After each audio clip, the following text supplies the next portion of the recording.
يا لميتو هاول كهنو كدماني خمبرينو دينو ما حنين رانتولتو كبرو osoo isin ta'e maal gootu osoo isin ta'e maal gootu yaada keessan koomentii jalatti barreessaa obboleettiin teenya takka yaanni isiidha yookaan mudannoo isiidha obboleettiin teenya biyya Dubaay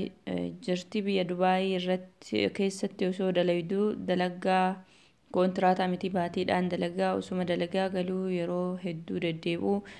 mucaa wayitii wal arginee wal barannee mucaa kanaa yeroo hedduu wal dubbisuu eegallee haaluma sanii osoo jirru osuma naguma waliin haasofnu gaafa kaan jaalallee yookaan abbaa manaa qabdaa jedhee gaafate hin qabu jedheeni innis anillee isaan qabdaati jedheeni hin qabu naan jedhe haaluma kana osoo jirru walii dudubbisaa walii bilbilaa turre erga kanarraa gaafii kanarraa eegallee haala wal jaalatinsa keessa seennee akka wal akka inni na jaalatu natti mee anis hedduu jaaladheeni ammas taanaan baay'ee jaaladhaani osuma kanaan jirru yeroo boqonnaa bahu hundaa wal argina yeroo boqonnaa bahu kana akkuma wal arginu waan takkallee hamtuu waliin hin dalaynu garuu walii haasofnaa waliin taphanna waan nurraa eegamne takkallee hin dalayni hanga gaafa nikaa wal godhannuutti haraama hin dalaynu jennee waliin gallee waliin jiraataa turre yeroo hundaa akkuma boqonnaa bahu ni argaani biran deemaani wal dubbisna ka kanarraa hafe ammoo waan takkallee gocha takkallee waliin hin raawwanne jettee obboleettiin tiyyatuni osuma akkasii jirru maatitti ergannee fixannaadha osoo walii gallee teennu jidduudha inni dhibamee erga inni dhibamee gara biyyaa akka galuu barbaadu na himee jenna tole galiin jedheeni erga gara biyyaa galuuf wanta isa barbaachisu guutee fi mallaqas kennee fi gara biyyaa galee osuma akkasii jirru akka gara biyyaa galee wal dubbisaa turre wajjin haasaa turre anis isa galee akka isatti hirmuu qabu waan murteesseeruu fi jidduudhaan as xiqqootu ture galuudhaaf murteesse ergasii tikeettii muradhee yogguu jedhu tikeettii muradhee biyya galuuf baatii takka kana hafuu akka tasaa FB jalatti koomentii irratti mucayyoo wayii koomentii isaa jala mucayyoo wayii dhuftee na argitee na dubbistee jette yeroo dhuftee na dubbisteetti mucaa kana hin beektaa naan jette lakki hin beekun jedhee waakkadheeni jennaan hayyee ati hom beektaa waa'ee isaa baruun barbaadaa jedhee isii gaafannaan eeyyan hin beeka abbaa manaa kiyya naan jette yeroo sanitti hedduullee rifadhee hedduullee ofitti gaddee as deebi'ee mee hayyee suuraa kee na ergidheen suuraa isii na ergitee lakkoofsisiillee na ergitee dhuguma abbaa manaa kiyyaan shakkinii uumamu naan jette tole jedheeni intarneetii irraa ganni seenuufis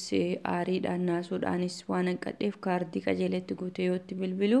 lakki waan takka hin qabu si malee nama jaaladhu sin qabu si malee jaalallee sin qabu si malee tafuudhu sin qabu jedhee natti kakate erga inni natti kakate hayyee onlaayinii seeni jedheeni onlaayinii yeroo inni seenetti suuraa mucayyoodhaa fuudhee itti erge ergasii yeroo sanitti onlaayinii suuratti ilaalee ka'ee hayyee ani dogongoree dhiifama naan jedhe akkamitti dhiifama siif godha obboleetti osoo qabdu akkami waggaa 3 ka beekuu qabda waggaa 3 waliin turaniiru jechuudha jaalalaani waggaa 3 kana guutuu si waliin ture ati obboleettiin qabdu haadharraan baanee xiqqishuma ilmi namaatiif yaaddu waggaa 3 maqaa keetiin jiraadhe akkami dhiifama sii godha jedheeni aaree arrifadhee hedduu natti dhagahamee bilbila kiyyarraa cufadhe tikeettii qara galuuf galeessatti hirmuuf muradhesi haqee akka hafuu murteesse ammaaf Dubaay keessa jira dalagataa jira garuu achi as haga bilookii bilbila isaa hundaan isa godhee ka'e bilbila nama biraatiin dhufee na dubbisee dhiifama naaf godhi ani ishiin na jaalatti malee ani isiin jaartii tiyyaa suni na jaalatti malee ani isiin jaalladhu garuu kati beekuu qabdu ansiirra jaalladha si dhabee jiraachuun fedhu isa dogongoreef dhiifama naa godhi isa osoo hin qabu jedhee si waakkadheef dhiifama naa godhi ana ammallee taanaan si barbaada naan jedhe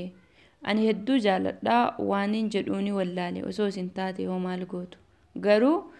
wanti inni sababaa godhate tokko mucayyoon suni dahuu hin dandeettu naan jedhe kanaaf ilmeefillee dahaafillee kanaaf ta'u siidha si barbaada akkasitti sima barbaadaa si malee jiraachuu hin barbaadu ati akka haadha manaatii ta'uuf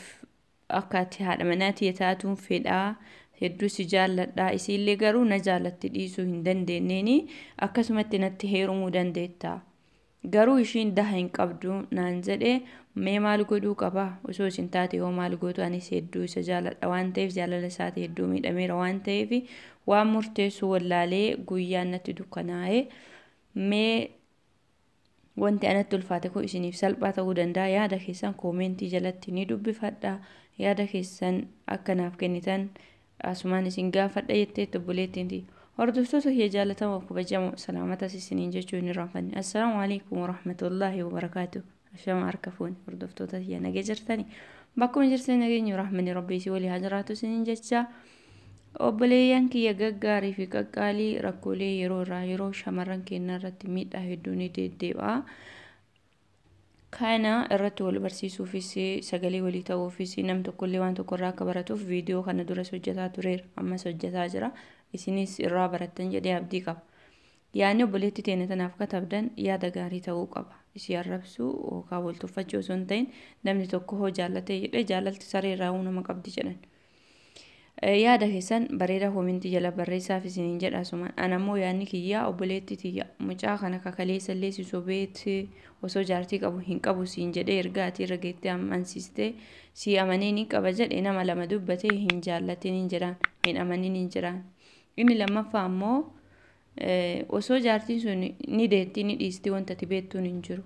yoo isiin daha hin qabne taate dhuguma isiin daha hin qabne yoo taate waan rabbi waan ta'eefi dubbichi sun dhugaa yoo ta'e deemtanii bultii walii ijaarattanii isiis amansiiste haala gaariidha akkasii waliin jiraatu si amansiiste osoo mirga isiin dhiibin osoo bultii keessatti isiin hin jeeqamin waliin jiraadha ni danda'oo jette bakka kanatti lama sadi fuudhuunis waan jiru karaa amantii musliimaatiin dubartii takka irra dabalataniif kijibaaf ookaa tasa uttaalanii osoo hin ta'in wanti shari'aan keenya karaa godheef tokkoffaa yeroo daha dhabde lammaffaa ammoo yoo keessummaa abbaa sanii seeraan galchuu hin dandeenye intala yaartu yoo taatee fi inni biraa ammoo akkuma ammaa kana kan daha dhabdee fi yeroo biraa ammoo yeroo qabeenya gahaa qabaatee qabeenyi kun maatii kanarra lufeera nama qabeenya kana naa qabu hin qabu jedhee namni dabalachuu danda'a tooftaa kanneeniin amantiin musliimaa ni eeyyamti waan ta'eef haala kanaan irratti dabalamuu ni dandeetta isii amansiistee jechuudha. Yookaan ammoo deemtee osoo isiin dahullee dandeettuu bultii isaanii diigamee isa dhiistee ka deemtu yoo taate gama kiyyaan kaleessa si sobee ammallee si sobuu danda'a waan ta'eef eeggadhu siin jedha. Hordoftoonni kiyya jaalatamuuf kabajamoon yaada kanarraa yookaan mudannoo kanarraa barnoota argatan jedhee abdii qaba. Yaada keessan bareechisaati koomentii jala kaayaa fi maal haa gootu jettanisin anammoo haga yaadetti yoo dhugaate mucayyoo irraa adda baafadhu isii dubbisii lakkoofsa isiis qabda waan ta'eef FB isiis qabda waan ta'eef dubbisii neeti dhuguma dahuun qabdu jedhi yoo isiin dahan qabattee si amansiistee walii amantan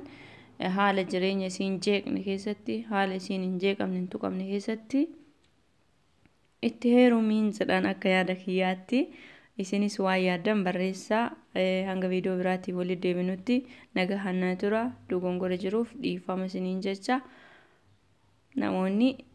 viidiyoo kana ilaaltan like gochuu hin irraanfatinaa please like na qarqaaraa anas na jajjabeessaa akka itti yaadee waan biraallee isin hojjedhu ni godhaan viidiyoo hedduu qaba ka hojjechuu qabu garuu gabbu'insa laayikiitii fi gabbu'insa viidiyoo namoota Oromoo keenya walii ilaaluu dhabuutiini hedduu hojjechuu na dabbaree jira haa ta'u garuu mee namoota meeqatu adda laayikii akka godhu walumaan laalla gorsa bareedaa akka kennitaniif amaanaa isiniin jedha hanga viidiyoo biraatti walitti deebinutti nagahanna tura assalaamu alaykum warahmatullaahi wabarakaatuh